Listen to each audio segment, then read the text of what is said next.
qu'elle soit pour nous un feu, cette parole. Merci de répandre le feu, Jésus. Merci de répandre des langues de feu avec cette parole. Merci, Jésus, de nous baptiser de feu.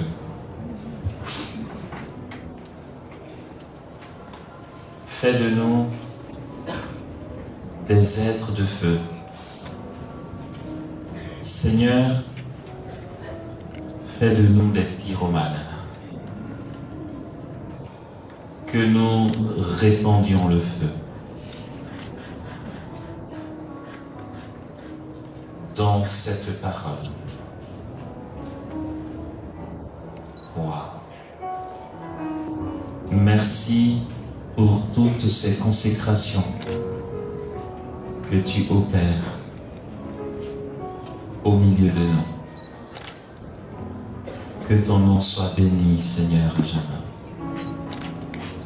Et gloire à toi.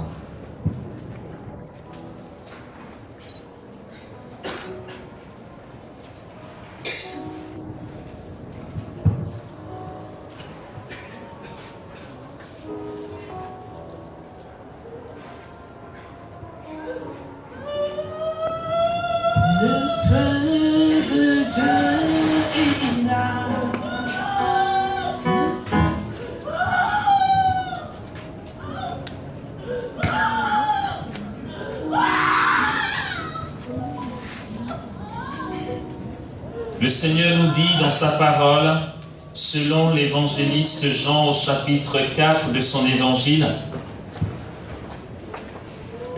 il est dit ceci à partir du verset 10. Si tu savais le don de Dieu et qui est celui qui te dit « Donne-moi à boire », c'est toi qui l'aurais prié et il t'aurait donné de l'eau vive. Elle lui dit, « Seigneur, tu n'as rien pour puiser et le puits est profond. D'où l'as-tu donc l'eau vive? Serais-tu plus grand que notre père Jacob, qui nous a donné ce puits et y a bu lui-même ainsi que ses fils et ses bêtes? » Jésus lui répondit, « Quiconque boit de cette eau aura soif à nouveau, mais qui boira de l'eau que je lui donnerai n'aura plus jamais soif. L'eau que je lui donnerai deviendra en lui source d'eau jaillissant en vie éternelle. » La femme lui dit, « Seigneur, donne-moi cette eau afin que je n'ai plus soif et ne vienne plus ici pour puiser. » Il lui dit, « Va, appelle ton mari et reviens. » La femme lui répondit, « Je n'ai pas de mari. » Jésus lui dit, « Tu as bien fait de dire, je n'ai pas de mari, car tu as eu 5 maris, et celui que tu as maintenant n'est pas ton mari. En cela tu dis vrai. » La femme lui dit, « Seigneur, je vois que tu es un prophète. Nos pères ont adoré sur cette montagne, et vous, vous dites, c'est à Jérusalem qu'est le lieu où il faut adorer. » Jésus lui dit, « Crois-moi, femme, l'heure vient où ce n'est ni sur cette montagne ni à Jérusalem que vous adorerez le Père. Vous, vous adorez ce que vous ne connaissez pas. Nous, nous adorons ce que nous connaissons, car le salut vient des Juifs. Mais l'heure vient, et c'est maintenant, où les véritables adorateurs adoreront le Père en esprit et en vérité, car tels sont les adorateurs que cherche le Père. Dieu est esprit, et ceux qui adorent, c'est en esprit et en vérité qu'ils doivent adorer. Alléluia. Alléluia. Nous avons commencé depuis hier à partager sur ce thème. Les vrais adorateurs adoreront le Père en esprit et en vérité. Et frères et sœurs, pour ceux qui étaient là hier soir, nous nous sommes arrêtés sur le fait que nous sommes le temple de Dieu, mais que bien au-delà, nous sommes membres du corps du Christ. Nous sommes l'Église, corps mystique du Christ. Il est la tête et les pères de l'Église nous diront que la Vierge Marie est le cou, mais nous sommes les autres membres, corps du Christ. Aussi, nous disions que parce que nous sommes incorporés au Christ, qui nous touche le Christ, tant que nous sommes dans l'exercice de notre témoignage de chrétiens, tant que nous sommes dans l'apostolat pour annoncer ce qui concerne le salut en Jésus-Christ, qui est la bonne nouvelle. Ce que nous sommes aujourd'hui, ce que nous portons en nous par la grâce du baptême, est quelque chose qui est bien au-delà de notre conception. Et c'est ce que l'apôtre Paul peut dire dans sa lettre aux Éphésiens.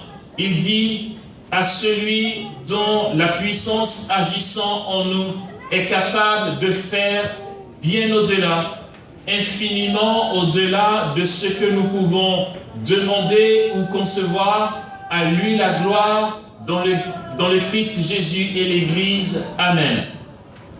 Ailleurs dans sa lettre aux Corinthiens, il dira « Et le Seigneur, c'est l'Esprit, et là où est l'Esprit du Seigneur, là est la liberté. » Il continue en disant « Et nous tous qui, le visage découvert, contemplons comme en un miroir la gloire du Seigneur, nous sommes transformés en cette même image transfigurée. » Il dit « Nous allons de gloire en gloire comme de par le Seigneur qui est Esprit. » Nous allons de gloire en gloire. La vie chrétienne ne consiste pas, frères et sœurs, en une vie tranquille. La gloire de Dieu ne nous laisse pas tranquilles. Si toutefois tu as cru que être porteur de la gloire de Dieu, or tu l'es si tu es baptisé, te garantit une vie tranquille, tu te trompes. Je ne te dis pas que la gloire de Dieu vient te donner des souffrances. Dieu ne donne pas la souffrance. Dieu n'a pas fait la mort. Dieu n'a pas fait le mal. Mais pourtant, rien ne se produit sur la terre si Dieu ne le permet pas. Je dis ça d'une autre manière. Dieu n'a pas voulu le mal. Dieu n'a pas voulu la souffrance. Dieu n'a pas voulu la mort, mais pourtant, rien de ce qui se passe sur la terre ne peut se faire sans sa permission. Si on voit ça dans l'autre sens, autrement dit, la souffrance, la mort, le péché, la dégradation due au péché originel, dont le monde et la création est victime, tout ça a été permis par Dieu. Attention, je sais que je commence à nous embrouiller là, mais je redis et je pèse mes mots, je sais très bien ce que je dis. D'une part, je viens de dire, et quand je dis je viens de dire, je me fais juste l'écho de ce que dit l'Église, d'accord? Que rien n'arrive si Dieu ne le permet pas. D'autre part, il n'a pas voulu la mort, ni le mal, ni la souffrance. Ok, quand on compare les deux, ça fait un paradoxe pas possible. Ce n'est pas contradictoire, c'est juste paradoxal, ce qui est complètement différent, ok? C'est juste que l'Église est claire à ce propos. Dieu n'a pas voulu le mal, mais l'a permis. Mais si tu ne veux pas, pourquoi tu permets? Ce qu'il permet n'est pas toujours ce qu'il veut à la base. Parce que nous ne sommes pas des marionnettes. Ce n'est pas parce que Dieu veut que je demeure en lui dans la prière qu'il va m'empêcher, dans mon libre arbitre, d'aller plutôt regarder une série en lieu et place de la prière. Il ne veut pas que mes penchants mauvais me portent vers le mal. Il ne le veut pas. Mais il le permet, et cette permission divine est ordonnée à l'amour, est ordonnée à la liberté. Je vais dire un truc qui va peut-être vous choquer. En Côte d'Ivoire, lors d'une mission, je l'ai sorti et les gens ont été choqués. Mais j'espère que vous serez choqués. Vous savez quoi? La capacité que j'ai à choisir de faire le mal est une très grande preuve d'amour pour moi. Une très grande preuve d'amour de Dieu pour moi. Vous êtes d'accord ou pas? Non, vous n'êtes pas d'accord. Heureusement que vous n'êtes pas d'accord. Eh bien, je suis désolé, mais pourtant c'est profondément vrai. La capacité que j'ai à choisir le mal est une très grande preuve d'amour de Dieu pour moi.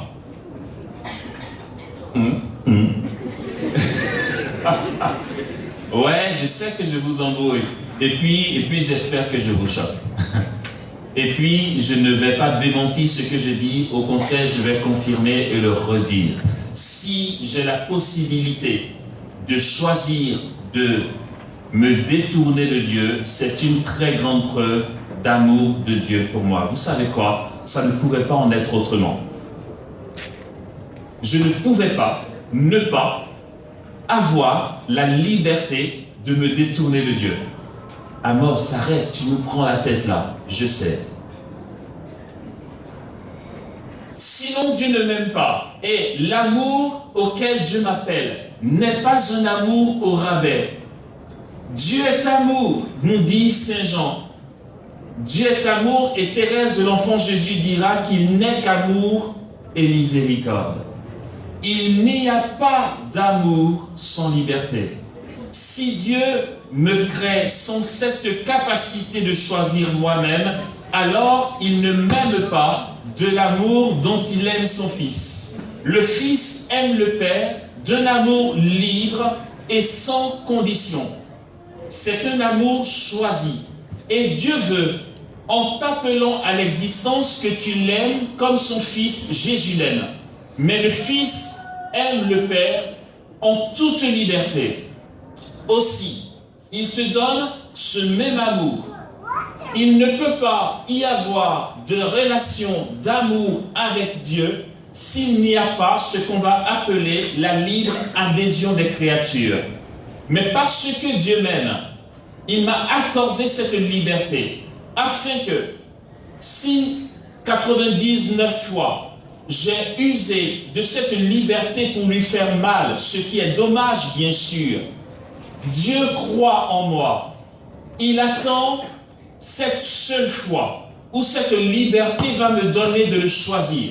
Vous savez quoi? Le jour où, librement, après avoir 99 fois choisi de me détourner de lui, cette seule fois où je choisirai de l'aimer, ce sera un amour qui ressemblerait à l'amour du Fils pour le Père, parce que ce sera mon choix. Dieu ne m'aura pas forcé à l'aimer, de sorte que quand je serai dans le ciel avec lui, à chanter ses louanges et lui dire mon amour, ce sera un amour vrai, puisqu'il aura pris le risque de me créer libre. C'est parce qu'il m'aime qu'il m'a donné cette liberté, une capacité à choisir moi-même. Et l'Église continue en disant ceci: si Dieu n'a pas voulu le mal, mais qu'il a permis, c'est pourquoi? C'est que l'Église continue en disant Dieu ne permet qu'aucun mal ne sévisse s'il ne se sait pas suffisamment puissant pour transformer ce mal en un plus grand bien. Maintenant, je dis ça en français. Dieu n'a pas voulu le mal, il le permet. Pourtant, dans les propos du catéchisme de l'Église catholique, il ne permet pas tout. Si Dieu voit un mal qui doit intervenir, qui ne fait pas partie d'un plan d'amour qu'il peut susciter, il ne le permet pas. Je dis ça d'une autre manière encore. Le mal qu'il a permis, il l'a permis, d'après ce que dit le catéchisme de l'Église catholique, le mal qu'il a permis, il a permis, vous savez pourquoi? Parce qu'il sait qu'il est suffisamment puissant pour faire jaillir un bien de ce mal. Déduction philosophique. Le mal auquel nous assistons, dans ta vie peut-être, dans le monde, ce que tu entends, les tsunamis, les tremblements de terre qui te paraissent horribles, déduction philosophique, il y a un bien dedans. Il y a un méga bien dans tout cela, sinon Dieu ne le permet pas. Et frères et sœurs, tu ne peux pas être chrétien et vouloir être tranquille. On ne peut pas être chrétien et être tranquille. Ça n'existe pas. Sinon, tu n'aimes pas. L'amour fait mal. L'amour conduit à la mort. En fait, s'il te plaît, quand je vais finir, ou bien tout de suite si tu veux, ça sera sans rancune. Si tu veux, tu peux partir, on comprendra. Parce qu'il faut que tu entendes ce que l'Évangile veut que tu entendes. Tu es chrétien pour aimer. Et tu ne peux pas aimer sans mourir. Autrement dit, tu es chrétien pour mourir. Si tu es catéchumène que toi tu n'es pas encore baptisé, tu peux encore choisir. Tu n'as pas intérêt à être baptisé. Tu es baptisé pour mourir. Et c'est cela la gloire de Dieu en nous. Regardez, voici où je veux en venir. Ce thème, les vrais adorateurs sont ceux qui adorent Dieu en esprit et en vérité. C'est pas de la gnognotte. En fait, c'est pas une adoration à dessous, tu vois. Ce à quoi Dieu nous appelle en réalité, c'est une union avec lui. Hier, en finissant, nous avons fait cas de l'esprit qui est principe de nouvelle naissance. Jésus dit à Nicodème de manière très claire, à moins de naître de nouveau, nul ne peut voir le royaume des cieux. Quand il parle de voir le royaume des cieux, c'est chaque fois un contexte quasiment impossible. Il dit, si tu ne nais pas de nouveau, tu ne peux pas voir le royaume des cieux. Enfin, c'est clair quoi? Je veux dire, c'est clair. Il n'a pas tergiversé. Au point que Nicodème dit, mais comment moi, si vieux, je peux naître de nouveau, entrer dans le sein de ma mère et naître? Jésus dit, tu es sage en Israël et tu ne sais pas ces choses. Ailleurs, en ce qui concerne le royaume des cieux, Jésus dit ceci. Il est plus facile à un chameau de passer par le trou d'une aiguille qu'à un riche d'entrer dans le royaume des cieux. Les apôtres disent, ah d'accord, il fallait le dire plus tôt parce que là on est mal barré. Donc personne ne pourra être sauvé. Oui, en fait, Jésus est juste en train de nous dire, personne ne peut être sauvé. Si ce n'est pas lui qui te met dans le royaume des cieux. Tu ne peux pas être sauvé.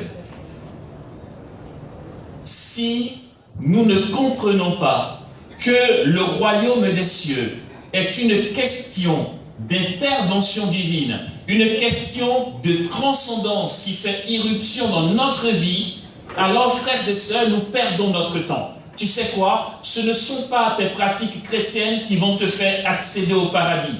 Tu peux faire un tour au purgatoire, tu vas voir tout ce qu'il y a. Il y a d'illustres hommes de Dieu.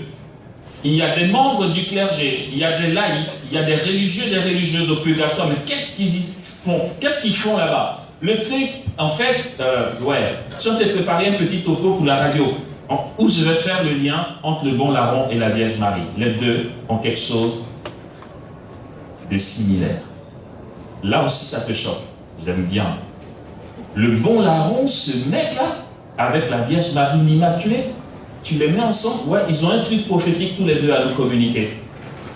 Si nous ne comprenons pas que c'est une question de transcendance, on ne peut pas comprendre et entrer dans le royaume des cieux. Or, la vie chrétienne pour nous est une question de puissance. C'est un mystère. Le mystère, c'est un mystère de la foi. C'est parce que nous avons la foi que nous sommes ici. Et nous professons notre foi avant le baptême. Il y a la grâce de l'Esprit Saint qui nous donne de croire en Dieu. Aussi, nous adhérons à sa personne. Et nous sommes baptisés dans son nom. Nous y croyons dur comme fer. En Côte d'Ivoire, dernièrement, je me suis amusé à quelque chose. J'ai été pour l'assurance de ma voiture. Et puis, c'était le 31 décembre. Vous savez, en général, le 31 décembre, il y a les assurances qui finissent. Et là, les flics attendent minuit pour coincer tout le monde dans la rue. Alors moi, je me suis dit, je ne vais pas me faire avoir pour que j'aille assurer ma voiture. Le 31, vous allez savoir pourquoi je parle du 31, c'est que ceux qui m'ont accueilli, ils m'ont reçu là. Il y avait un homme et une femme. Ils s'apprêtaient à partir. Ils ont dit, ben, on devait faire journée continue, mais dépêchez-vous, on va vous assurer et partir. Et là, j'ai la dame qui est au téléphone, qui parle avec quelqu'un, je ne sais pas, qui lui dit, ah ouais, mais la veillée, c'est où? Ça commence à quelle heure et tout? Et l'homme aussi de son côté, après, il a un coup de fil, visiblement, il prépare une veillée sur leur paroisse. La dame est protestante, lui, il est catholique. Et je dis, ah, vous êtes chrétien? Ils me font un sourire du genre, c'est pas le sujet, c'est dans une assurance. Je dis, vous êtes chrétien? J'insiste. La dame me dit, oui, on est chrétien, ça vous pose un problème? Je dis, ça me pose un sacré problème. Elle dit, ah bon? Je dis oui. Elle dit, quel problème? Je dis, mais je ne comprends pas, une bande de gars, ils vont à l'église tout le temps, ils disent louer Dieu, ils l'ont jamais vu. Est-ce que vous avez déjà vu Jésus? Elle dit non. Mais pourquoi vous croyez en lui? En fait, je me suis fait passer pour le gars athée au plus haut. Mais pourquoi vous croyez en lui? Mais je crois, c'est tout. Je dis non, soyez convaincante là. Elle dit, écoutez, si vous ne voulez pas y croire, ça vous regarde. Je dis, mais attendez, moi, j'entends que les chrétiens, ils évangélisent. Convainquez-moi, dites-moi un truc. Mais elle ne voulait pas. Le garçon a essayé, mais ça buguait un peu. Et moi, je titillais, je dis non, mais franchement, c'est complètement débile, parce que moi, je suis rationnel. On me dit, il y a une pierre là, je vois la pierre, d'accord? Il n'y a pas de pierre, je ne vois pas de pierre, il n'y a pas de pierre. Alors, depuis que vous êtes chrétien, vous n'avez jamais vu Jésus une fois. Et vous continuez d'aller à l'église. Mais j'attendais qu'il me sorte que c'est un mystère. En fait, vous savez quoi? La vie chrétienne est un secret. Ouais. Faut le dire tout bas, les gars. La vie chrétienne, c'est un secret. Le mystère de la foi. Il est grand, le mystère de la foi. Mystère, étymologiquement, c'est le secret. Et c'est un secret qui ne concerne que les personnes qui sont dans la confidence. Ici, je vous cite un texte dogmatique. Je ne suis pas en train de faire de la poésie. Le mystère, c'est vraiment le secret, ce qui est caché à nos yeux. Dieu se cache à nos yeux. Pourquoi il se cache à nos yeux? La théologie est très claire. Ce n'est pas qu'il veuille nous fatiguer, c'est qu'il ne peut pas se dévoiler tel qu'il est à nos yeux, nous ne supporterions pas. Aussi, il nous donne des bribes de son mystère.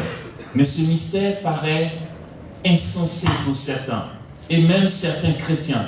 Ceux qui jouent le jeu de l'union à Dieu découvrent ce mystère au fur et à mesure qu'ils avancent vers le royaume, et ceux qui ne prennent pas la peine de cultiver leur vie d'intimité et d'union à Dieu trouvent que c'est complètement impossible ce que Dieu est capable de faire. Hier, frères et sœurs, nous avons fini par ça. Nous parlions de l'hostie qui descend en nous. Cette hostie, en quoi habite corporellement toute la plénitude de la divinité descend en nous. Et puis nous ne sentons rien. On communie et nous sommes dans le même état qu'à l'arrivée à la messe. On retourne chez nous et puis on a l'impression, ou du moins rien ne semble avoir changé. Et puis rien ne peut avoir changé si toutefois nous ne tenons pas compte de cette présence qui est en nous. Comment se fait-il? Et puis là, pour le coup, la science confirme que Jésus s'éclate avec nous. C'est que l'hostie, où va l'hostie? Qui veut me répondre? Quand je communie, ça va où? Est-ce que mon estomac broie l'hostie et qu'après, quand je digère et que je vais aux toilettes, l'hostie va avec? Vous y avez pensé ou pas? Jésus devient un genre de bouillie. Non, mais l'hostie va où, à votre avis? L'hostie qu'on reçoit va où? On y a pensé? Est-ce que, franchement, dites-moi, est-ce que nous croyons que nous recevons l'hostie et puis après on va aux toilettes et c'est terminé? Dieu tombe dans la désolation des toilettes. Non, je ne sais pas, dites-moi. Et l'Église dit ceci, de manière très claire. Vous savez comment ça se passe quand le prêtre consacre l'hostie et que ça devient le corps du Christ? Si toutefois, le tabernacle ou les saintes espèces sont confrontées à une situation extrême, ça veut dire que les hosties tombent dans l'eau ou dans la boue, irrécupérable parce que c'est mouillé et que, attendez, si l'hostie tombe dans la boue et qu'avant de récupérer, au moment où tu vois c'est trop tard, c'est complètement imbibé, tu ramasses l'hostie comment? Comment tu peux séparer l'hostie de cette boue et sans risquer d'oublier un bout de Jésus dans la boue? Vous y avez pensé? Non? Non, en fait, nous, les chrétiens, en communion, on ne réfléchit pas. Voilà. Le corps du Christ, on prend et puis on y va. Non, est-ce qu'on y a pensé? Ou encore, le tabernacle confronté au feu. L'église brûle et le tabernacle brûle avec. C'est des accidents qui peuvent arriver. Qu'est-ce que l'église nous dit là-dessus? L'église nous apprend que quand l'hostie est confrontée à ce genre de situation, la présence réelle quitte l'hostie. Voici ce que l'église dit. Si l'hostie doit être détruite d'une manière ou d'une autre par un événement ou un autre, la présence réelle quitte l'hostie. Voici ce que dit l'Église. Ok, on revient sur notre sujet. Moi, je communie. Alors, est-ce que c'est considéré comme quelque chose de détruit, comme mon estomac est en train de digérer, ou pas? Supposons que l'hostie que nous avons consommée se mélange au foutou qu'on mange après. Tout ça est malaxé à l'intérieur. Je ne veux pas croire, et ce n'est pas le cas, que Jésus soit rentré là-dedans. La présence eucharistique, cette substance de Dieu dans l'hostie que je reçois, ne va pas suivre la trajectoire normale d'un pain que j'ai mangé. Puisque les sacrements font grandir en moi la vie divine. Cette présence eucharistique qui descend dans mon corps physique s'assimile et à mon corps, et à mon âme, et à mon esprit. Et scientifiquement, il y a une mystique qui nous donne de voir comment ça se passe. Elle s'appelle Marthe Robin. Elle est morte dans les années 70. Marthe Robin, en France, de Châteauneuf de Galore, c'est une femme. Ne criez pas, parce que chaque fois qu'elle dit ça, les gens crient. Bon, vous pouvez crier si vous voulez. Marthe Robin est restée 53 ans sans manger, sans boire et sans dormir. Certains voulaient crier, mais ils ont dit non. Et scientifiquement, qu'est-ce qui s'est passé? C'est que elle était malade. Ce n'est pas qu'elle soit spécialement héroïque et qu'elle ait eu besoin de dire, regardez, je suis douée, je ne mange pas. Non, c'est que sa maladie ne lui permettait pas de manger. Elle était drépanocytaire. Et donc, scientifiquement, elle ne pouvait rien avaler. Marthe Robin ne pouvait rien avaler. Avec tous les efforts, même si c'est juste une soupe ou de l'eau, elle ne pouvait rien avaler. Donc, son oesophage ne permettait pas. Elle ne mangeait pas. Par conséquent, elle ne dormait pas. Elle ne buvait pas. 53 ans, frères et sœurs. Mais Jésus a pris le relais de sa maladie en disant, si tu acceptes, je veux m'unir à toi pour que tes souffrances servent pour libérer les âmes. Marthe Robin se nourrissait de l'hostie. Ok. Comment ça se fait, frères et sœurs? L'hostie qu'elle recevait.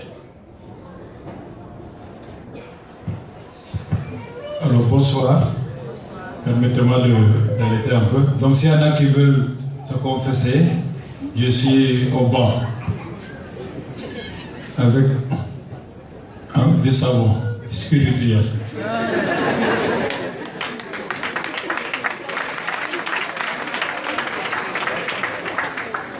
Alors, Marthe Robin, elle est à l'origine des foyers de charité.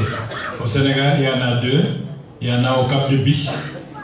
Et tu vois, quand ils font la masse pèlerinage, ils passent par là-bas. Il y en a aussi à Sindon. Et donc, si vous voulez, c'est le fruit de cette union avec le Christ à travers l'Eucharistie.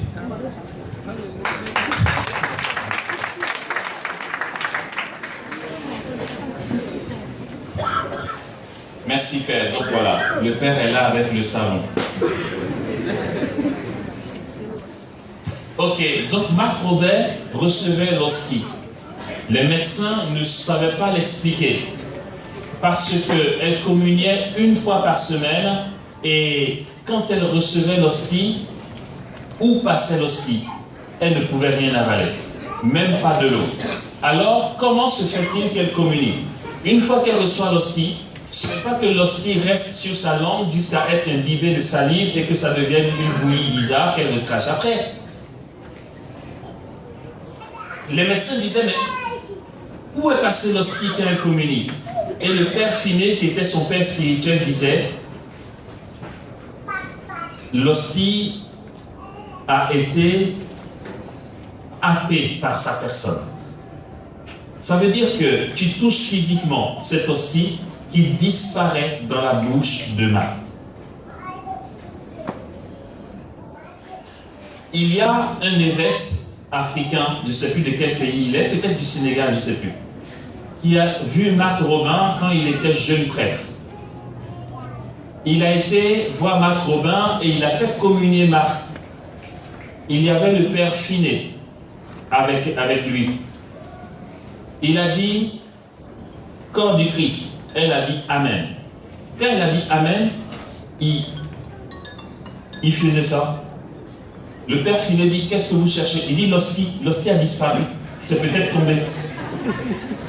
Le père Finet dit, non, ça va, elle a communié. Il dit, quoi? Oui, parfois l'hostie disparaissait des mains du père Finet parce qu'en fait, ça disparaissait avant d'aller dans sa bouche. Ou encore, certains ont vu l'hostie partir des mains du père Finet jusque dans la bouche de Marthe. Et l'hostie disparaissait. Elle ne pouvait rien avaler. Elle a fait ça toutes les semaines. Et quand elle recevait l'hostie, elle mourait. Trop bien. Marthe Robin mourait cliniquement. Quand on dit heure du décès, 22h30, ok? On constate, elle n'a plus de pouls, son cœur ne bat plus, elle est morte. Scientifiquement, on constate, elle est morte. Jeudi soir, elle communiait, elle était morte. Tout vendredi, elle était morte. Tout samedi, elle était morte. Samedi soir de la résurrection, Marthe ouvrait les yeux. Et toutes les semaines, et du miracle pur, toutes les semaines, ce qui nous paraît super extra, Marthe Robin mourait toutes les semaines et ressuscitait toutes les semaines. Qui dit mieux?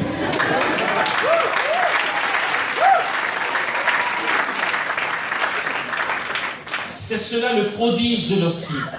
Comment se fait-il que toi et moi, nous recevions cette hostie et puis rien n'a bougé?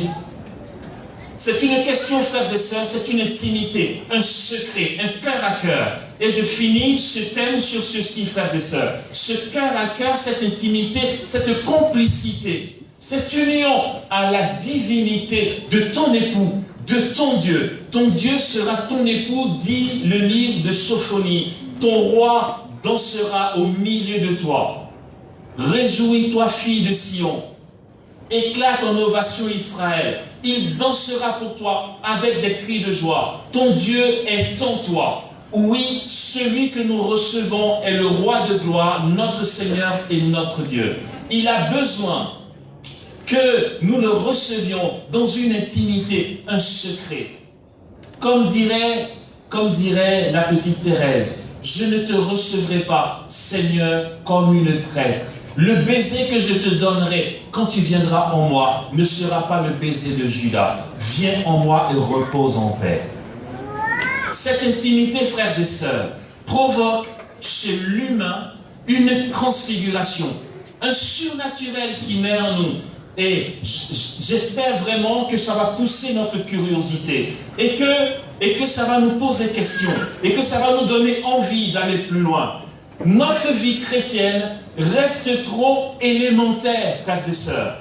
Ce midi, nous parlions avec le Père Joseph, là-bas au presbytère, et ce qu'il dit est tellement juste. Nous parlions de ceux qui semblent avoir du monde dans leurs églises, le milieu protestant, ou encore certaines communautés ou fraternités qui semblent brasser du monde. Je ne dis pas que c'est le cas chez tout le monde, mais en général, nous en parlions, en général, il y a beaucoup de manipulation. On entend souvent dire, j'étais catholique, je ne savais pas telle chose. On ne m'a pas appris telle chose, je ne priais pas. Maintenant, je prie, je suis fervent. Tu sais pourquoi tu sembles être fervent? Si toutefois tu es au milieu de nous, je vais te le dire. Parce qu'il faut se le dire clairement. Arrête de traiter mon église de la sorte. C'est que tu n'étais pas toi-même clair dans l'église catholique. On disait que les hommes ont tendance à vouloir se faire manipuler. Tant que tu n'as pas face à toi un pasteur ou un gourou qui va te dire « Est-ce que tu as fait ta prière? Est-ce que tu as lu 2 heures la parole de Dieu chaque jour? Si tu n'as pas lu, tu ne viens pas à l'église. Oh, il m'a obligé, il m'a formé. Grâce à lui, je lis la parole de Dieu. » Et donc, on se sent vivre et puis on dit qu'on devient fervent. Et pardon, mais c'est n'importe quoi. Par contre, si l'amour suppose la liberté, dans l'église, dites-moi s'il y a un curé, un vicaire, un aumônier qui vous a déjà mis la pression pour que vous alliez prier. Le Père nous disait justement que c'est tellement light. Oui, parce que cette liberté suscite ta décision. On parlait du temps de jeûne. Ce qui est obligatoire dans l'église pour jeûner, c'est mercredi des cendres et vendredi saint. 365 jours dans l'année. L'église te dit que dans 365 jours, tu n'as que 2 jours obligatoires de jeûne. Regardez comment c'est super souple. Mais l'Église n'est pas en train de dire qu'il ne faut pas avoir de dévotion personnelle ni de zèle personnel. Ce zèle-là est un zèle choisi librement. Personne ne te mettra la pression. Et si tu attends que l'Église catholique commence à te mettre la pression pour devenir plus fervent, non, ben autant aller voir ailleurs. Parce que nous adorons le Dieu de Jésus-Christ, ce Dieu qui est toute liberté. Même Dieu ne me met pas la pression. Dans la parole de Dieu, c'est dit, je mets devant toi la mort et la vie, je te propose de choisir la vie. C'est une proposition, tape-là. C'est une proposition. Il ne t'oblige pas. Mais nous, on aime avoir la pression, d'accord? Qu'est-ce qui fait que nous ne prenons pas les moyens, frères et sœurs, de cultiver l'intimité à Dieu? Notre chair est censée être transfigurée. Les mystiques nous en parlent par leur vie. Ils reçoivent l'hostie et leur chair est complètement transfigurée. Tu m'apprendras le chemin de vie. À ta droite, débordement de joie. À tes côtés, plénitude de délices. Car tu ne laisseras pas ton sein connaître la corruption. Tu ne laisseras pas mon corps connaître la corruption. Le Christ est ressuscité, prémisse de notre propre résurrection. Et tous ceux qui ont joué le jeu de l'intimité à Dieu ont connu cette profondeur de vie mystique, de vie d'union à Dieu. Le mystique, c'est qui? C'est celui qui est initié.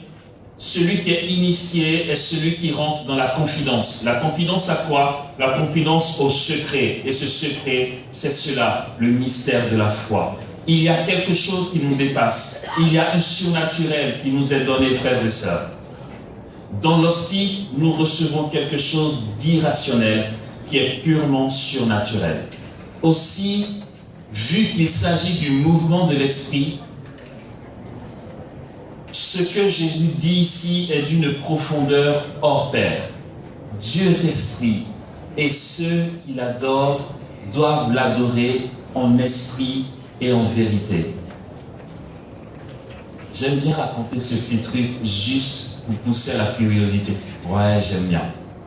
Et puis, enfin, pour que vous vous disiez comment c'est possible, comment il est arrivé. Ok, je donne quelques petits témoignages de mon vécu. En général, je fais ça. Ça rend plus concret la chose parce que tant que je vous parle de Marthe Robin qui est morte, vous allez dire waouh, mais qui était-elle? Non, nous-mêmes, nous vivons quoi? Vous savez, la dernière fois que j'étais à Dakar, c'est ça. Il y a une personne qui a témoigné en disant qu'elle a fait un songe et dans le songe, elle a vu Amos. Elle a dit, oh, frère Amos. Elle a dit, oui, madame, dans son rêve. Et dans le rêve, elle a dit, ah, Amos, je suis malade, prie pour moi. Elle avait des problèmes aux genoux. Et dans le songe, j'ai prié pour elle, sauf qu'à son réveil, elle était vraiment guérie de ses genoux. Elle a fait ce rêve quand? Un soir, après la veillée, Jésus m'a mis à cœur, dis-leur, le genre de choses super costaud où tu hésites à lâcher le morceau, tu vois. Jésus dit, dis-leur qu'ils te verront. Vous vous séparez, mais tu restes avec eux. J'aime trop. Et Jésus dit, je suis avec vous pour toujours jusqu'à la fin des temps. Et là, il dit à Amos, dis-leur que tu restes avec eux. C'est bizarre ce mec. Je marche à la suite de mon Seigneur. Et puis, ça regarde qui, si c'est sa joie de faire ce qu'il veut avec qui il veut. Vous savez, il dit à Moïse, j'ai pitié de qui j'ai pitié, et je fais grâce à qui je fais grâce. Moïse dit, fais-moi de grâce voir ta gloire si j'ai trouvé grâce à tes yeux. Dieu dit, aïe, c'est vrai tu as trouvé grâce à mes yeux, mais ce que tu demandes c'est chaud mon gars. Tu sais, tu veux voir ma face, mais l'homme ne peut pas me voir et rester en vie. Mais Dieu n'a pas dit, tu n'as pas autre chose à me demander parce que ça je ne peux pas faire. Non, Dieu dit, oui, tu as trouvé grâce à mes yeux. Parce que tu as trouvé grâce à mes yeux, je ferai effectivement passer devant toi toute ma beauté. Et je prononcerai devant toi le nom divin. Car je fais grâce à qui je fais grâce, j'ai pitié de qui j'ai pitié. Mais ma face, tu ne peux la voir et rester en vie. C'est pourquoi, c'est pas écrit comme ça, mais je vous l'explique à ma manière. Dieu dit à Moïse, on va faire un deal. Okay? On va négocier le dossier. Je vais t'exaucer. Je te prendrai, je te mettrai au creux du rocher.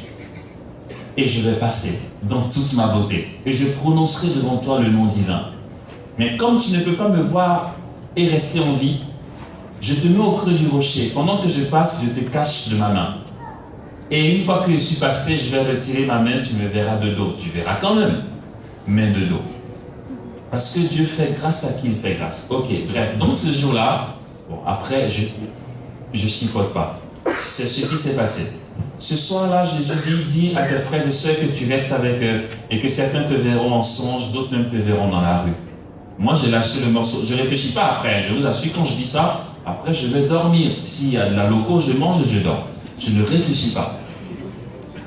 Et puis, effectivement, il y a eu des témoignages. Cette dame, par exemple, et puis une autre, je ne sais pas si elle est là, je ne vais pas dire son nom, qui avait un dossier qui était bloqué, vous savez. Elle était sur un dossier, question immobilier. C'était bloqué depuis très longtemps. Le dossier n'avance pas. Et puis elle aussi, elle fait un songe, elle voit Amos. Okay? Elle lui dit, Amos, voici le problème. Et dans le songe, je lui dis, on y va dans la maison que vous voulez prendre. Dans le songe, on y va. Et puis arrivé là, je lui dis, c'est bon, vous prenez possession du coin, Dieu vous donne. Le dossier qui a duré depuis longtemps, comment se fait-il qu'au petit matin, son téléphone sonne, c'est un avocat qui lui dit, Madame un truc. Elle dit oui, ben, je vois à peine votre dossier sur mon bureau, ça a assez duré, venez, on s'en occupe maintenant et tout de suite. Elle est venue témoigner. Et pendant ce temps-là, je vais te dire ça bien, moi je dormais. Non, je ne suis pas en train de dire la nuit, j'attache des fils, je fais des trucs. Non, il n'y a pas besoin. Ceux qui l'adorent, c'est en esprit et en vérité qu'ils doivent t'adorer. Je vais pousser ça un peu plus loin encore. Ouais, ça va te provoquer. Je te provoque et puis je continue pour terminer l'enseignement. Lors d'une mission d'évangélisation, c'était en Côte d'Ivoire, organisée par la communauté Regina Pacis. C'était, ils appellent ça les 24 heures chrono. C'est de bout en bout. Ils commencent soit à 15h et finissent à 15h. 24 heures de prière. Et on m'avait compté parmi les intervenants, j'intervenais vers 5h du matin. Je suis arrivé et après l'enseignement, Jésus voulait guérir les gens. Vous savez comment ça s'est passé? Vraiment, le dernier truc, là, le dernier marteau pour vous assommer. Et puis, on explique comment ça fonctionne. Au moment de la guérison, j'ai dit aux gens, Jésus veut guérir. Est-ce que vous êtes intéressés? Ils ont dit oui. J'ai dit très bien. Je leur ai dit, vous voyez le pilier derrière vous là-bas? C'est ce que je leur ai dit là-bas. Vous voyez le pilier qui est là-bas à ma droite au fond? Ils disent oui. J'ai dit d'accord. Si quelqu'un veut guérir, il n'a qu'à aller toucher le pilier. C'est quoi ce délire? Pourquoi c'est le pilier qui a été là depuis la fondation de l'église qu'il faut aller toucher? Je leur ai dit, si quelqu'un veut guérir, il va toucher le pilier. Ceux qui voulaient guérir ont été touchés le pilier. Et puis ils ont été guéris instantanément. Maintenant, waouh. Pourquoi? Et vous savez pourquoi? C'est que j'y étais avec Jésus dans le pilier. Ouais, le mec il commence à péter les plombs. Il est 23h presque. Il commence à péter les plombs. Je le redis. Ils sont plus allés toucher le pilier et guérir parce que j'aime bien mon frère qui est là. Yes. Il est comme ça. Ça cogite. Mais il n'y a pas à cogiter justement. Quand tu cogites, ça bug. J'étais dans le pilier avec Jésus.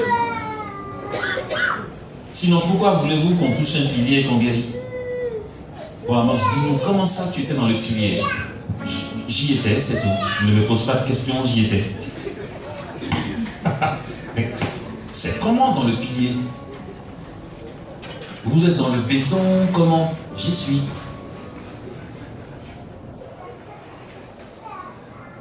Ce truc a commencé en 2002. Je te donne ce témoignage. Je souhaite de tout cœur que tu le lis. Je te donne ce témoignage et je te dis le fonctionnement qui va avec en moins de 10 minutes. Et on termine par une petite prière.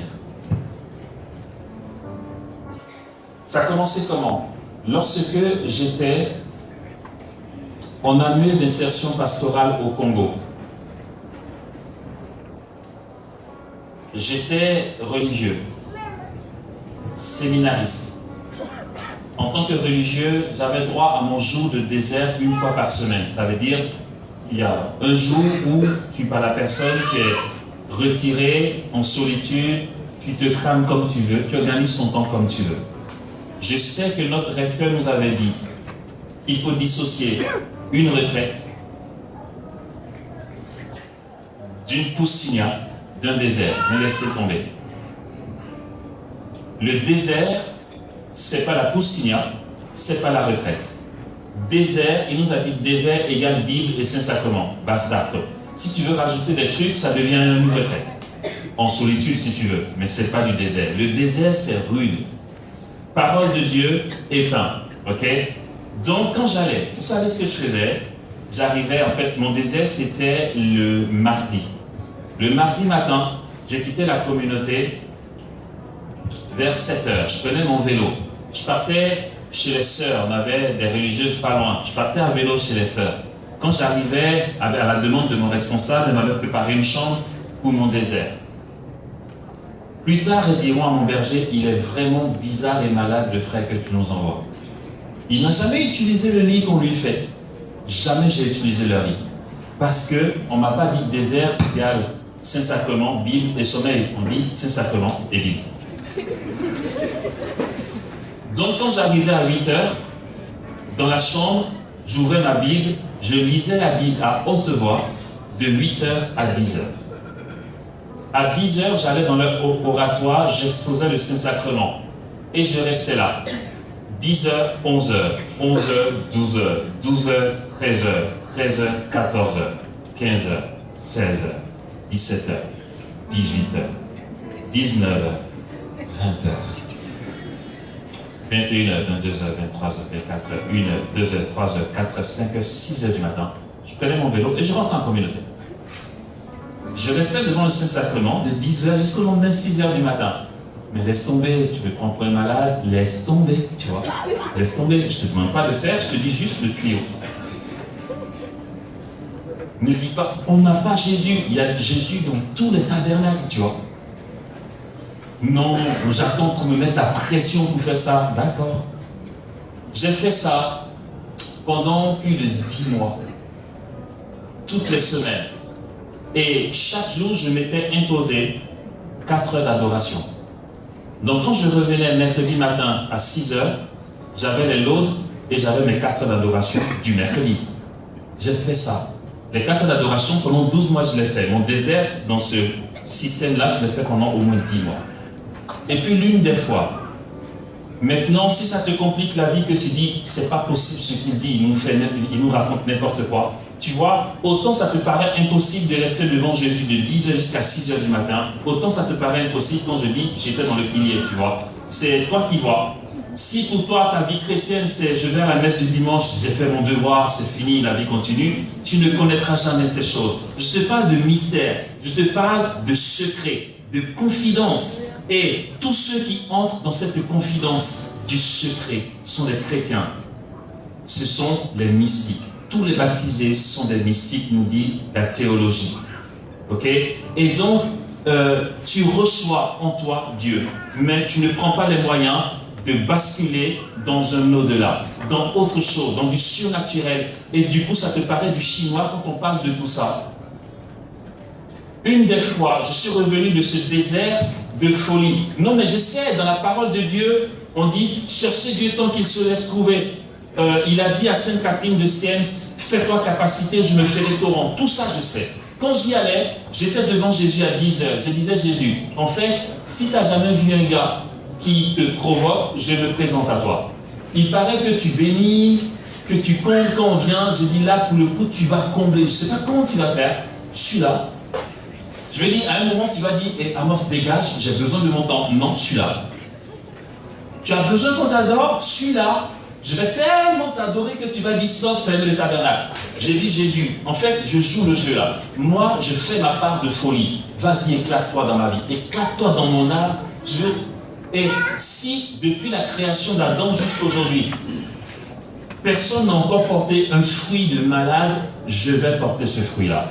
Et puis débrouille-toi, que je sois celui qui porte le plus de fruits possible dans l'histoire de l'humanité. Débrouille-toi.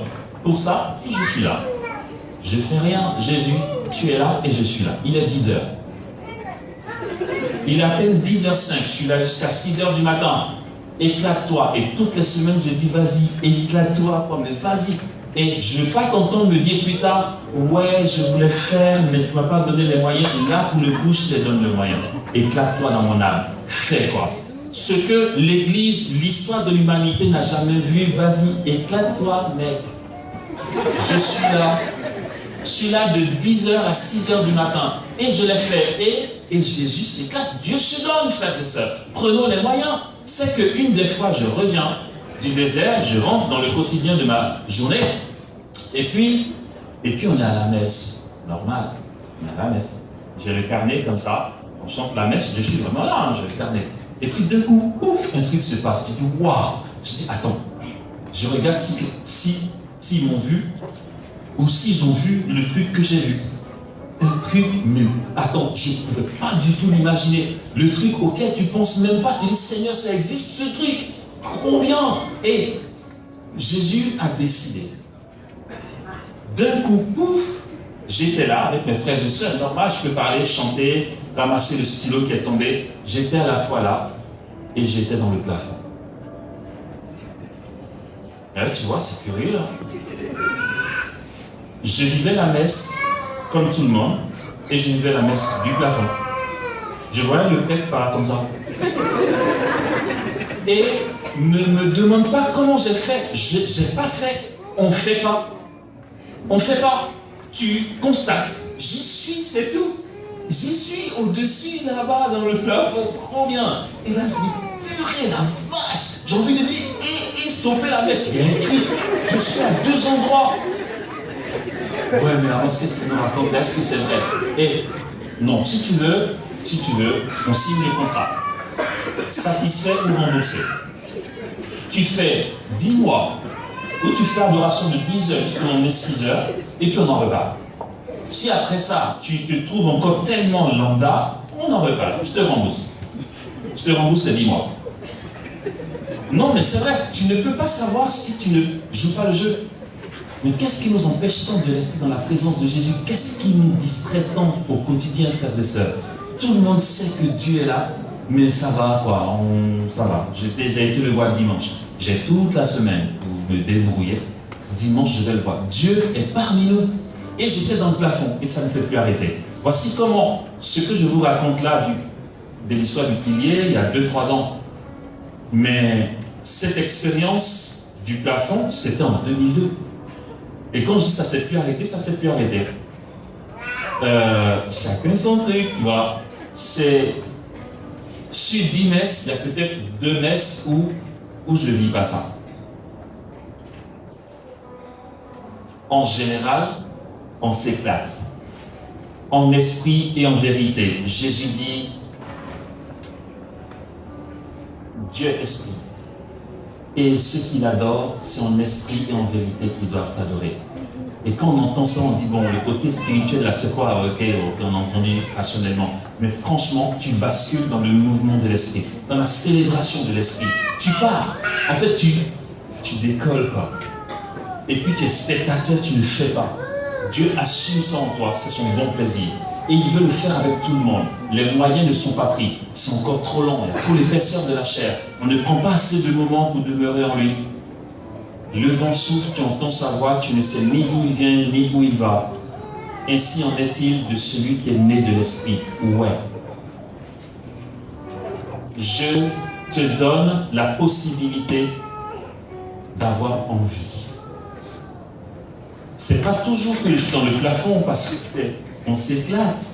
Jésus dit, tu entends sa voix, tu ne sais ni d'où il vient, ni où il va. Le vent n'est pas statique. Souvent à la messe, je suis dans le sous-sol. Et puis je suis dans le plafond. Et puis parfois je suis dans l'hôtel. Et après, souvent je suis au-dessus. Ou après je me balade. Il est malade ce gars. Ouais, je sais, il y a Facebook qui voit. Non, mais j'espère que tu entends. Et puis si tu veux, tu me prends pour un malade. Je te l'accorde. Mais Dieu le fait. Et on s'éclate.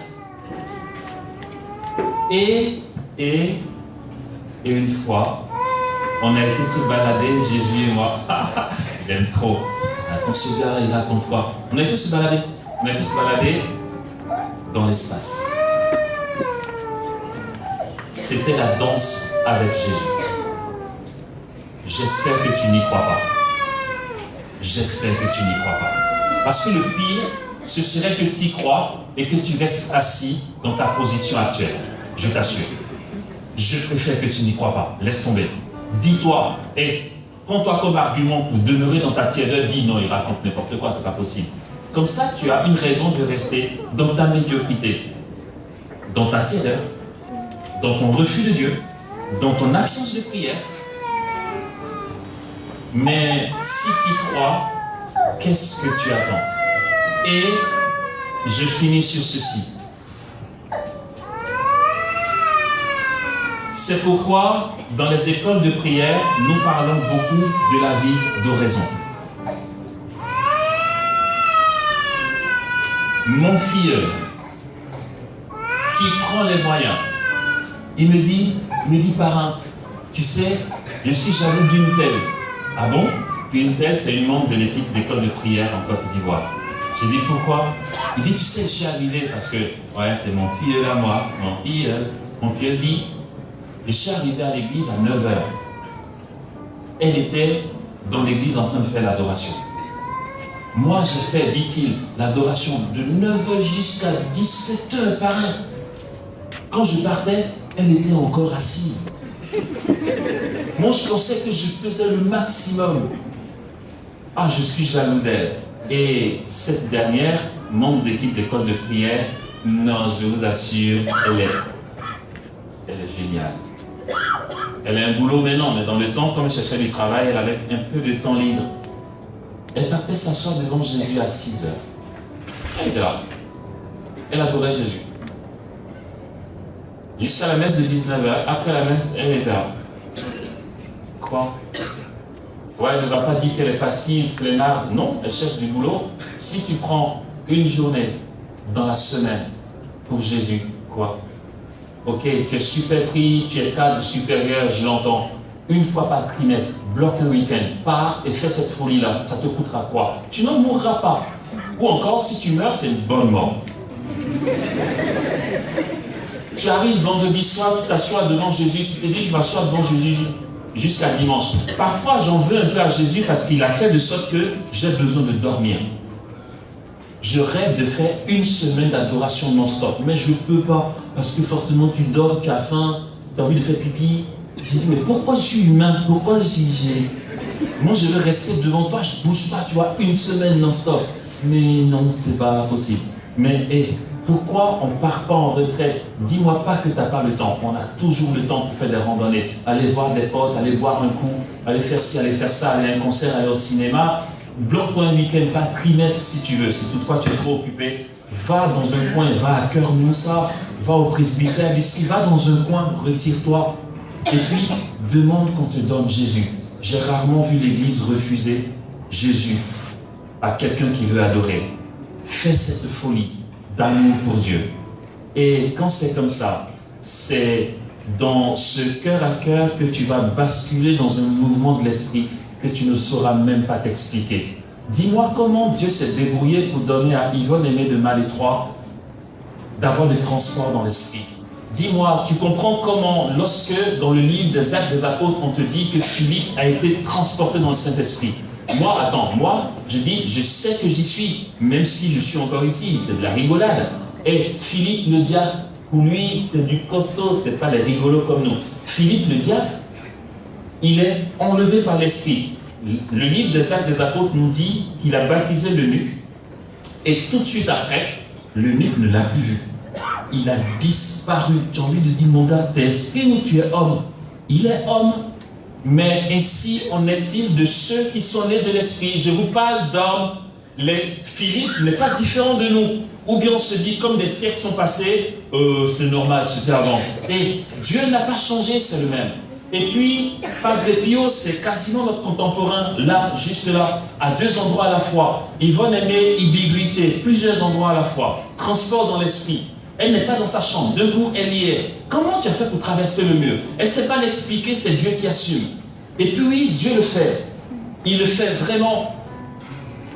Comment expliquer la vie de tous ces saints, de tous ces grands mystiques qui ont vécu ces états-là? Qu'est-ce que nous croyons? Vous pensez qu'ils étaient tièdes?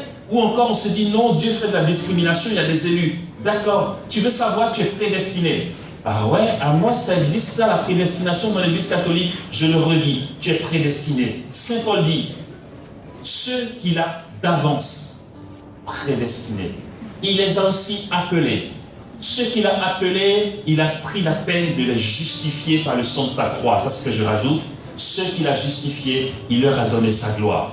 Et là, l'Église est claire pour dire qu'il s'agit de toutes les personnes que Dieu a appelées à l'existence. Nous sommes tous prédestinés à appartenir à Dieu en Jésus-Christ et à partager sa gloire. Alors, ce n'est pas une question de discrimination. Hier, nous disions, selon la parole de Maurice Zundel, que la présence du divin dans l'humanité du Christ est la même dans le baptisé, donc en toi. Quels sont les moyens que tu prends? Alors, lorsque, frères et sœurs, nous entrons dans ce cœur à cœur, et non pas un cœur à cœur au rabais, parce que là aussi, si on veut voir le jour officiel et obligatoire pour faire 1 heure d'adoration dans l'Église, l'Église nous demande 1 heure d'adoration obligatoire par an. Si tu veux, t'as qu'à dire, ouais, franchement, l'Église est tiède. L'Église n'est pas tiède. L'Église veut que tu fasses tes choix librement. 1 fois par an, 1 heure. C'est ce qui est obligatoire dans l'Église. Si tu veux après, n'adore plus. Tu n'es même pas en faute. Mais il ne s'agit pas de ne pas être en faute. Il s'agit d'être brûlant d'amour. C'est le jeudi saint. Après la messe, on expose Jésus. Soit 1 heure pour tout le monde, soit les CEV se relaient 1 heure. 1 heure par an. Voici ce que l'Église te demande. Mais, frères et sœurs, si nous voulons vraiment basculer dans un au-delà, dans un plus, il nous faut prendre les moyens de demeurer en Dieu. Alors, se déploie en nous une grâce qu'on ne peut pas s'expliquer. Et lorsque Dieu opère en nous, dans le surnaturel, frères et sœurs, nous-mêmes sommes spectateurs et les autres ne peuvent même pas comprendre. La raison humaine ne peut pas se l'expliquer. En esprit, en vérité, je termine dessus, c'est quoi? Adorer Dieu en esprit et en vérité. C'est que Dieu est en nous. c'est toute la méthode d'oraison selon la spiritualité carmélitaine, fait oraison d'après Sainte Thérèse d'Avila, c'est adorer Dieu qui est présent en nous, en esprit. La vérité, c'est quoi? C'est quoi le contraire de la vérité? Le mensonge. Jacques est très clair, Saint Jacques est très clair. Celui qui dit aimer Dieu mais n'aime pas son frère est un menteur. Autrement dit, quand Jésus dit Dieu est esprit et ceux qui l'adorent doivent l'adorer en esprit et en vérité, c'est que c'est quoi? Tu l'adores en esprit, dans ce que je viens de dire, dans ta foi qui te donne la conviction que Dieu est là et que tu adores. C'est juste que toute la loi et les prophètes se résument en ceci. Jésus dit, toute la loi et les prophètes se résument en ceci. Aimer Dieu et son prochain. Mais vous savez quoi? Je me suis permis de corriger Jésus. Et il est d'accord avec moi. Après, je ne sais pas si je l'ai corrigé ou si c'est l'auteur sacré qui a mal transcrit ou celui qui a traduit qui a mal transcrit. J'ai dit à Jésus, je vais améliorer un peu ta phrase là, d'accord? Il m'a dit, ok, vas-y. Et puis j'ai amélioré. Je vous donne la nouvelle version. Toute la loi et les prophètes se résument en ceci. Jésus dit, aimer Dieu et son prochain. Je dis, Jésus, non, c'est pas ça, arrête. Voici. Toute la loi et les prophètes se résument en ceci. Aimer Dieu, donc son prochain. On ne peut pas séparer. Tu ne peux pas dire aimer Dieu sans aimer ton prochain. Toute la loi et les prophètes se résument en ceci. Aimer Dieu, donc son prochain. Tu trouves ton prochain, tu trouves Dieu.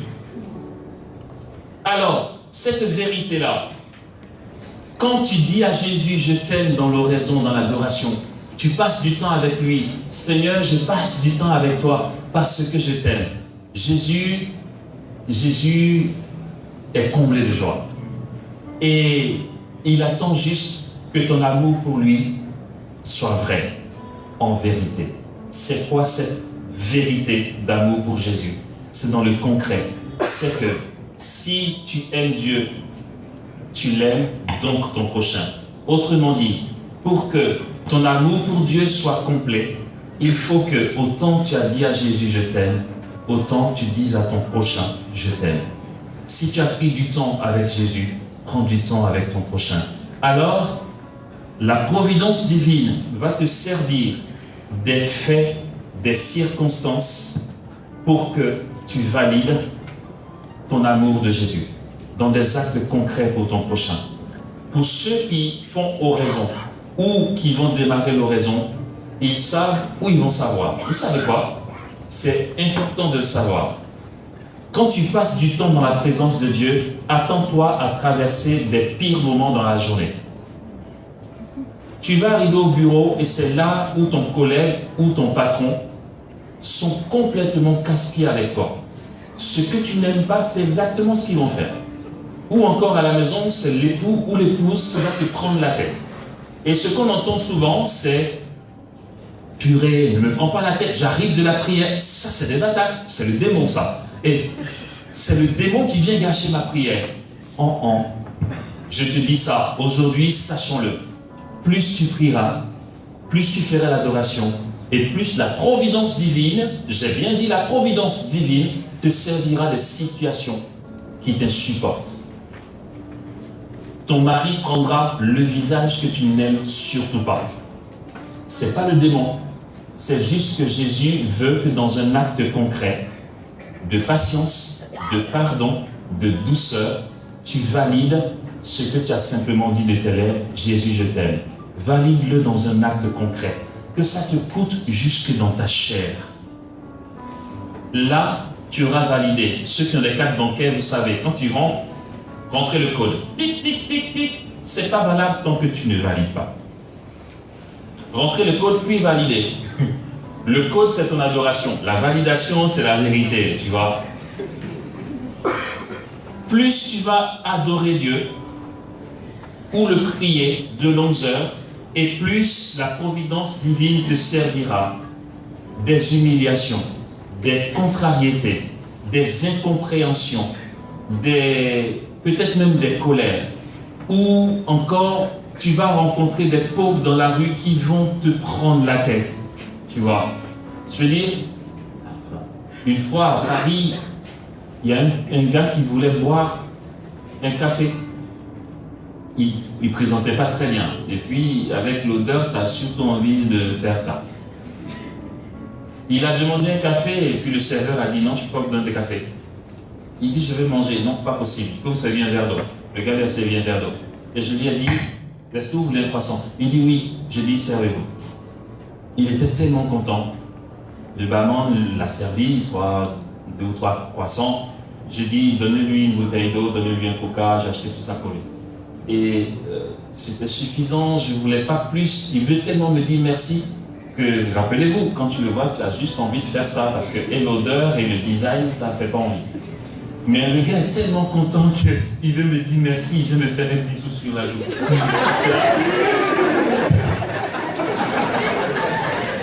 Mais François d'Assise a embrassé le lépreux. Bon, j'ai pas fait ça, hein, j'ai juste dit merci, c'est bon.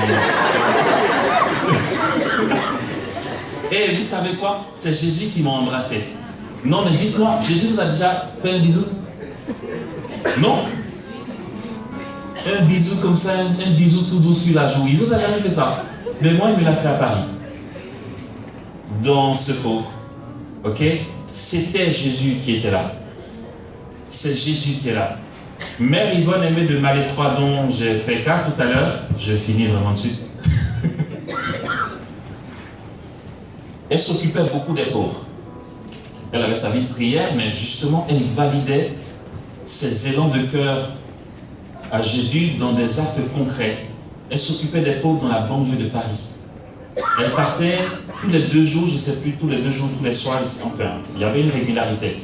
Elle partait les laver, leur apporter à manger, elle s'occupait d'eux, et puis elle les visitait pour voir comment ils allaient et tout.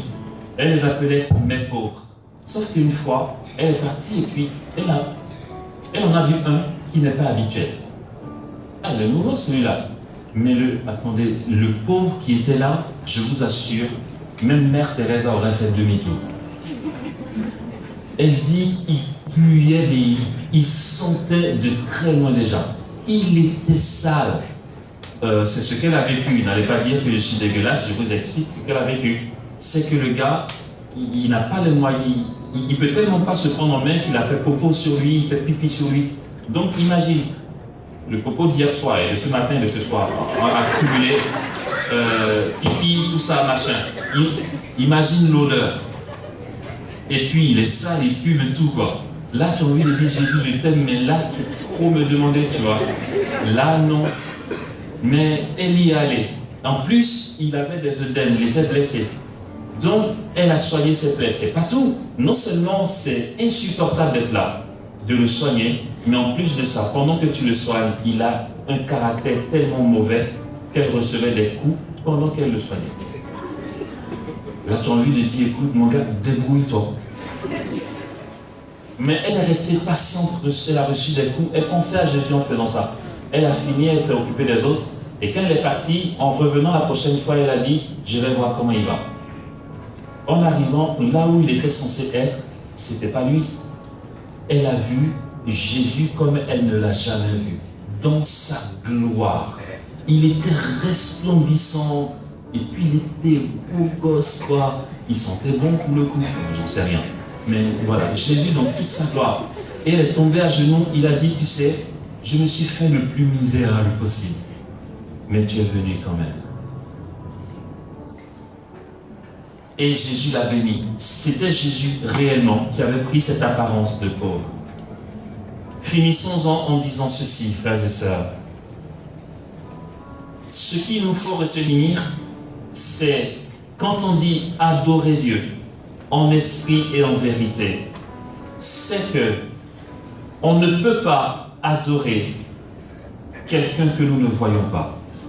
On ne peut pas adorer Jésus dans l'hostie alors que dans l'hostie, il n'y a pas son visage. C'est la foi qui nous fait adhérer à cette réalité de sa présence. C'est la foi qui te fait te rendre présent à la présence de Dieu. Et c'est cela l'adorer en esprit.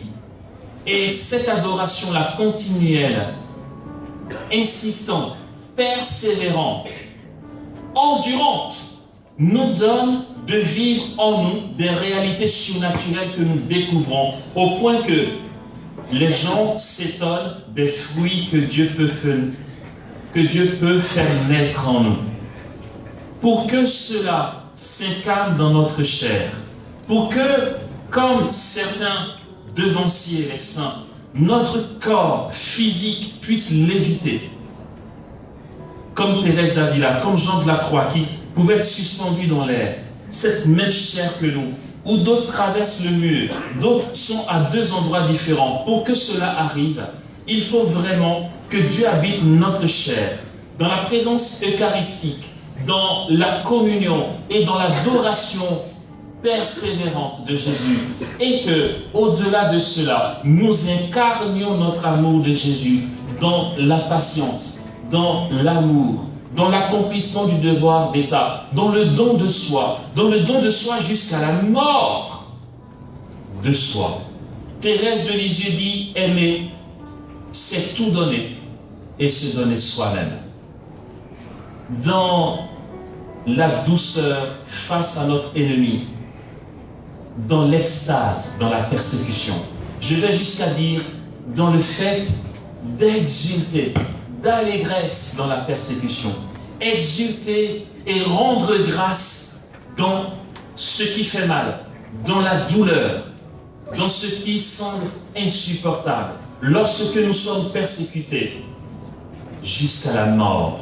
Oui, c'est un langage qu'on n'a peut-être pas l'habitude d'entendre. Mes frères et sœurs, c'est pour cela que nous sommes chrétiens. Si ce n'est pas vers cela que nous allons nous rendre compte que nous avons passé 40 ans de notre vie chrétienne sans avoir bougé d'un seul pas. Et nous resterons toujours dans nos tristesses, dans notre absence sensible de Dieu. Nous allons toujours chercher une grâce par-ci, une grâce par-là. Nous serons toujours tristes, avec des mines tristes, comme si nous n'étions pas vraiment fils de Dieu.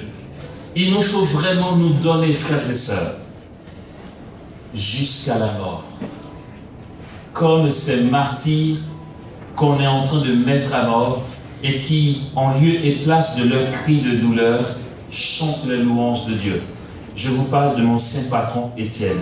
Quand on le lapide, plutôt que de dire « Ah, vous me faites mal », que nous dit l'Évangile? Pendant qu'on le lapide, il dit à ses bourreaux « Et regardez, je vois le Fils de l'homme debout à la droite du Père. » Tu as envie de dire « Il y a des pierres qui te tapent, mon gars. Tu n'as pas mal ?» Non.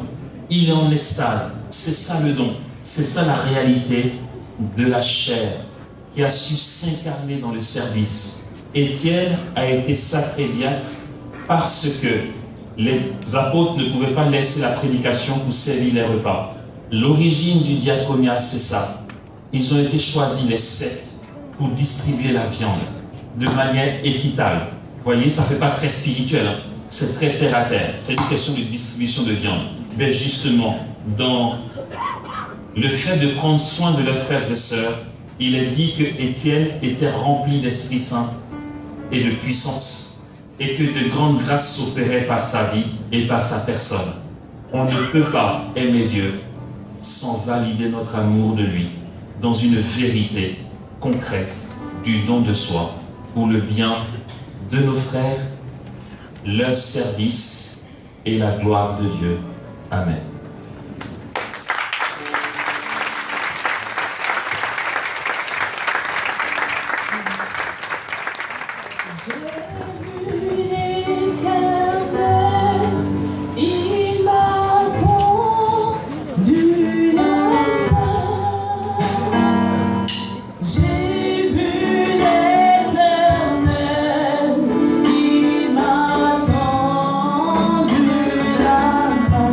J'ai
se lancer dans ce chemin de cœur à cœur avec lui, d'union avec lui.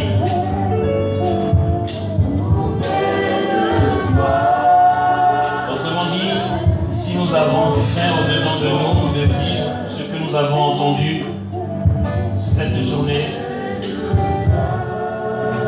depuis l'exhortation, l'enseignement du berger Siméon et ce que nous venons d'entendre, si notre cœur est saisi et désire vraiment vivre cette interpellation de la parole de Dieu, je vais inviter ces deux personnes à se mettre debout. Tous ceux qui ont soif de décoller dans leur vie chrétienne, je vous en supplie, n'entrons pas dans un mouvement de foule, ok? On peut rester assis si on n'est pas prêt, il n'y a pas de problème, on n'a pas tous le même jour, le même moment. J'imagine que quand on se met debout, c'est que vraiment notre cœur désire connaître Dieu le plus profondément qui nous donnera de le connaître dans des folies d'amour pour lui, dans des heures de prière, des heures incalculables pour demeurer dans sa présence et le laisser nous surprendre, le laisser faire ce qu'il veut de nous, en nous et pour nous, pour sa gloire.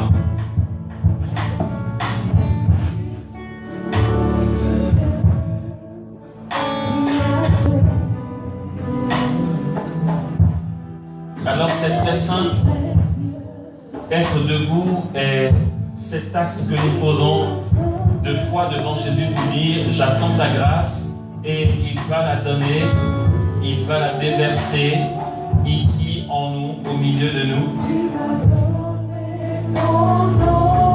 Dis-le lui avec ce chant. Si tu connais ce chant, fais-y ta prière. Pense à Jésus en le chantant.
Passe au milieu de nous, envoyés par le Seigneur, et ils sont en train de tisser dans nos âmes et dans nos cœurs les grâces nécessaires pour devenir des amoureux de Dieu. Ils font naître en nous la soif de Dieu qui nous poussera de plus en plus à passer du temps dans sa présence, et nous découvrirons un rythme de prière que nous ne connaissions pas, parce que le Seigneur nous l'accorde et il envoie les anges qui passent au milieu de nous se manifester avec nous et pour nous. Quelques-uns ont envie de pleurer parce que leurs entrailles sont saisies. Les entrailles sont saisies par la grâce. Ce sont des larmes d'amour pour Jésus. Et cet amour ne vous quittera plus. Vous l'aimerez au point de toujours vouloir rester dans sa présence. Il nous bénit tous ici.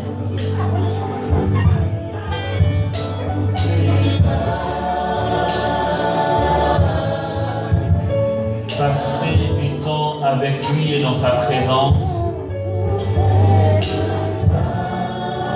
n'est pas de notre fait. C'est un pur don de Dieu. Et c'est justement ce don qu'il nous fait en ce moment.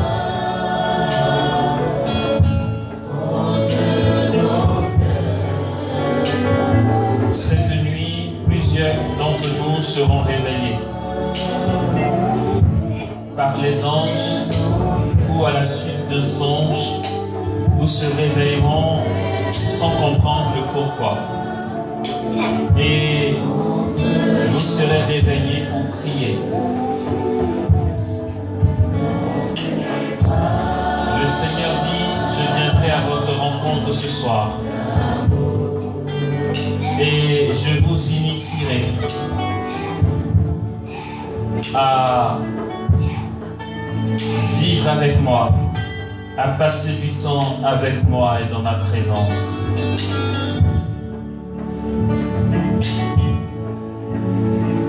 Il y a aussi certains qui, pendant leur sommeil,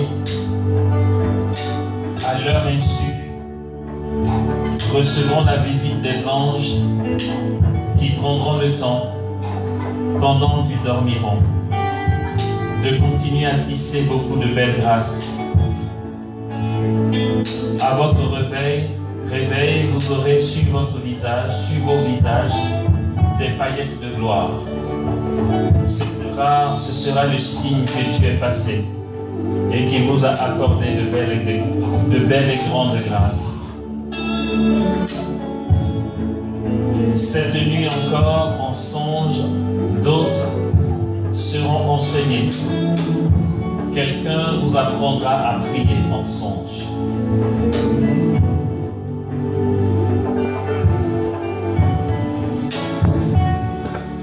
Le Seigneur a envoyé pour nous plusieurs anges qui descendent au milieu de nous dans notre assemblée. Il assigne un ange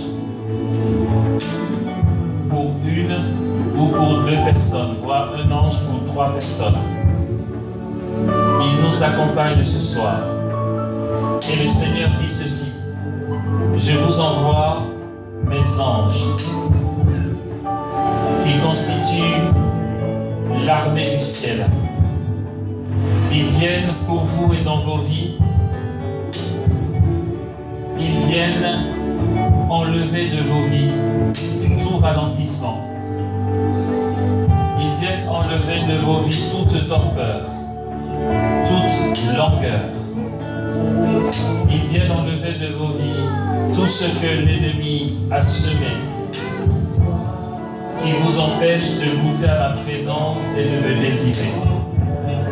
Aujourd'hui, je vous rends libre par la présence des anges qui viennent vous accompagner et qui viennent vous rendre libre de vos fardeaux et de tous les poids qui peuvent vous ralentir. Seigneur, merci de le faire.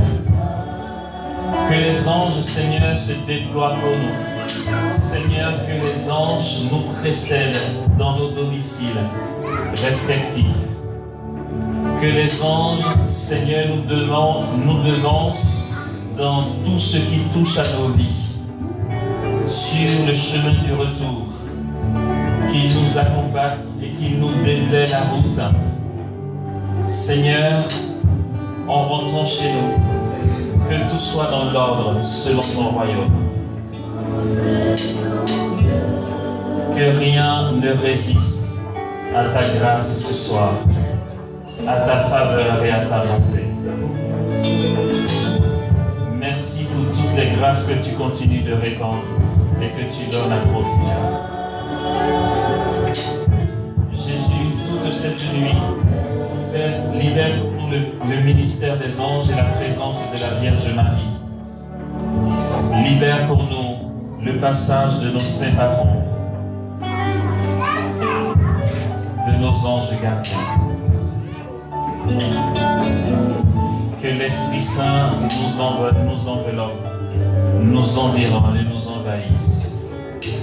Plonge-nous dans l'abondance de tes grâces et que tous les fruits débordent de nos personnes. Seigneur, que ton nom soit béni.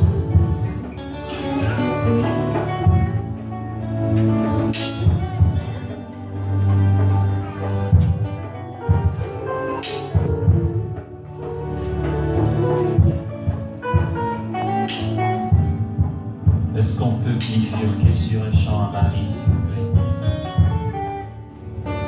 Maman Marie, tu es ma force et ma joie. Maman Marie, tu es ma force et ma joie. Maman d'amour, tu es ma force et ma joie. Tu es ma force et ma joie. Tu es ma force et ma joie. Maman Marie, tu es ma force et ma joie. Maman Marie, tu es ma force et ma joie. Tu es mon maman d'amour. Tu es ma force et ma joie. Tu es ma force et ma joie. Tu es ma force et ma joie. Nous voilà devant toi. Nous voilà, nous voilà, nous voilà, nous voilà, nous voilà, nous voilà, nous voilà, nous voilà, nous voilà, nous voilà, nous voilà devant toi. Nous voilà, nous voilà, nous voilà, nous voilà, nous voilà, nous voilà, nous voilà, nous voilà, nous voilà, nous voilà. Tu es ma force et ma joie. Tu es ma force et ma joie. Tu es ma force et ma joie. C'est le qui me console. Tu es ma force et ma joie. Tu es sur mes lèvres. Tu es ma force et ma joie. Tu me tends la main, mon frère. Tu es ma force et ma joie. Tu as ta seule demeure. Tu es ma force et ma joie. Tu es ma force et ma joie. Tu es ma force et ma joie. Tu es ma force et ma joie.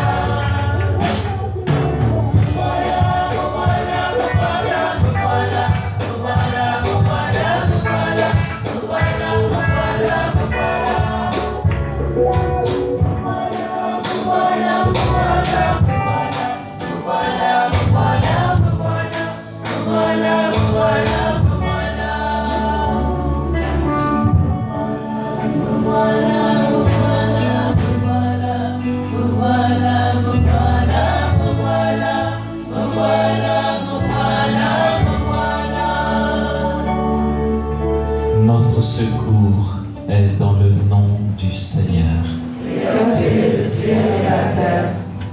Gloire au Père et au Fils et au Saint-Esprit.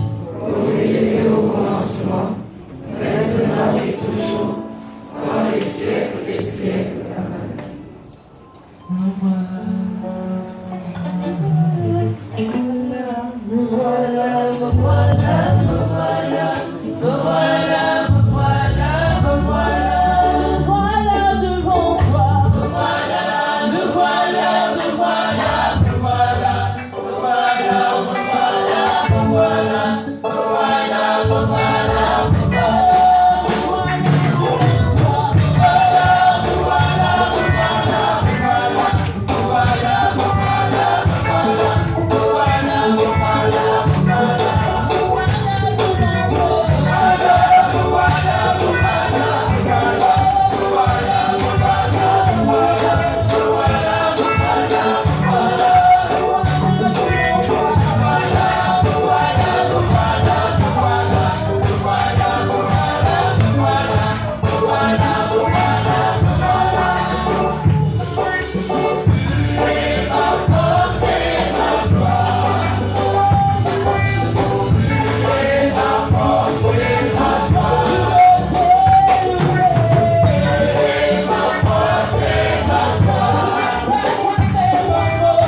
annonce avant la bénédiction finale.